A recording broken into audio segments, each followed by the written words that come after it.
Olá, tudo bem? Sejam bem-vindos ao Banca Virtual. Eu sou o professor Luiz Eguê e nossa aula de hoje é sobre vigas estaticamente indeterminadas, método da integração. Então, verificamos na figura uma viga de comprimento L. A sua extremidade A está engastada e a sua extremidade B está apoiada exatamente nesse apoio móvel B. Podemos dizer que essa viga de comprimento L possui um carregamento distribuído uniformemente ao longo de todo o seu comprimento, com uma densidade de carga ômega.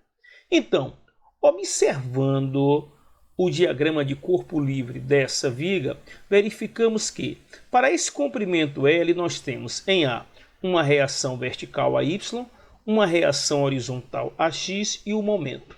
E verificamos que aqui em B nós temos exatamente essa reação vertical. Pela condição de equilíbrio, podemos dizer o quê? Então vamos lembrar? O que diz a condição de equilíbrio da viga? Se a viga se encontra em equilíbrio, o somatório das forças em X tende a ser igual a zero, o somatório das forças em Y tende a ser igual a zero, e o somatório dos momentos em A tende a ser igual a zero. Eu vejo que essa viga ela possui exatamente 4 reações, 3 devidos ao apoio, a esse apoio aqui que corresponde ao engaste, e um que é devido a esse apoio móvel. Então nós podemos dizer exatamente que, se nós formos analisar a condição de equilíbrio, nós podemos dizer exatamente que a x é igual a zero. Porém, não temos como determinar o valor de AY, o valor de B e o valor do momento. Então isso significa que essas três equações, essas três condições, elas não são suficientes para podermos determinar o valor de AY, o valor do momento e o valor dessa reação B. Logo, então, podemos dizer que esta viga é uma viga estaticamente determinada. Então, estaticamente determinada por quê? Porque as condições de equilíbrio não são satisfatórias para determinar as reações que os apoios exercem nessa viga. Então nós vamos verificar como podemos determinar os valores de AY, o valor do momento e o valor de B. Vamos verificar? Então podemos aplicar um dos métodos já conhecidos, que é o nosso método da integração. Então, lembrando, se eu tenho uma viga e essa viga sofre o carregamento, como nós podemos verificar, essa viga ela vai sofrer exatamente aqui essa deflexão. Essa curva que nós temos, certo? Devido à deflexão que a viga sofre aqui, é conhecida como a linha elástica. Então, essa aqui é a linha elástica dessa viga no momento que ela sofre esse carregamento. Podemos dizer que eu tenho algumas condições chamadas condições de contorno, que são as condições de contorno que nós podemos exatamente utilizar para determinar as chamadas constantes e as reações. Primeiro, nesse ponto A, esse ponto A é um ponto correspondente ao engaste. Então, se eu considerar que nesse ponto A x é igual a zero, eu vou verificar que toda vez que a nossa viga ela se encontra com a sua extremidade no engaste, eu posso dizer que x é igual a zero e que nesse ponto, essa linha elástica que você está vendo aqui, ela não tem inclinação. Logo, θ é igual a zero. Então, esse θ aqui está representando a inclinação dessa curva. E posso dizer também que nesse ponto x igual a zero, eu não tenho deflexão, ou seja, eu não tive deslocamento desse ponto. Porém, eu vejo que nesse ponto B, olha só, o ponto B está na mesma, no mesmo referencial que A. Então, eu posso dizer que esse ponto B, que se encontra a uma distância L de A, também não vai ter deflexão. Então, essas aqui são as três condições de contorno que nós temos para podermos aplicar exatamente o método da integração, hein? Então, vamos para usar o método da integração. Inicialmente, vamos dar um corte na viga. Para quê? Para que eu possa obter assim a equação do momento em função de x. Agora, dá um corte nessa viga.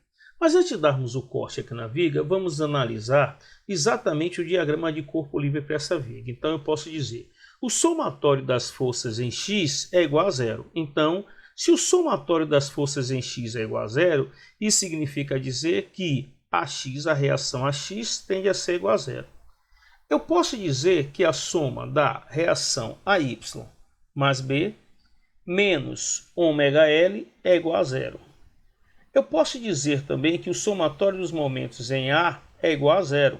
Se o somatório dos momentos em A é igual a zero, eu verifico o quê? Primeiro, essas forças aqui não realizam momento, ou seja, a Y e a X não realizam momento, mas eu tenho o momento em A, ó, é um momento no sentido anti-horário, então positivo, certo? Mas a força B realiza momento em relação a A, então vai ser B vezes L, menos, olha só, essa força ômega-L em relação a A, ela produz um momento no sentido anti-horário, então menos 1 meio de ômega-L ao quadrado.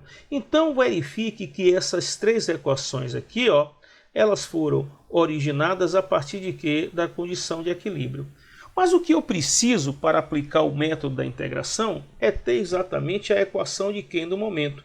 Como achar essa equação? Então vamos ver? Eu vou dar um corte aqui na viga. Quando eu dou um corte na viga, eu passo a ter exatamente essa configuração. Momento em A, reação a X, reação a Y, a cortante, o momento X e a força ômega-X em função dessa distância. Então, vamos dizer que em relação a esse ponto C, eu quero agora calcular esse momento de M. Então, eu vou dizer que o somatório, olha bem, dos momentos em relação a C é igual a zero. Então, vamos ver primeiro essa força aqui, ó, essa reação M, então o momento M, mais a força AY, ela produz um momento em relação a X, sim. Então, ó, um momento no sentido horário. Então, vai ficar menos AY vezes X.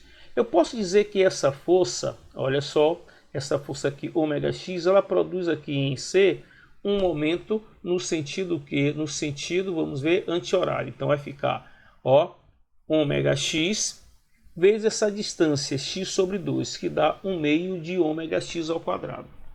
Tudo isso aí, certo? Mais o que eu já havia falado, que é esse momento de A. Então, dessa forma, eu encontro a equação para o momento M, que é o momento no ponto C. Agora, diante dessa equação, eu vou simplesmente, olha, pegar essa equação, que é a equação que nós acabamos de calcular do momento, e vamos aplicar a equação da linha elástica. Então, o que é a equação da linha elástica? Que o módulo de elasticidade vezes o momento de inércia é igual à segunda derivada de y em função de x, que é igual ao momento de x. Então, pegarei agora essa equação e vou substituir essa equação exatamente aqui na minha equação da linha elástica.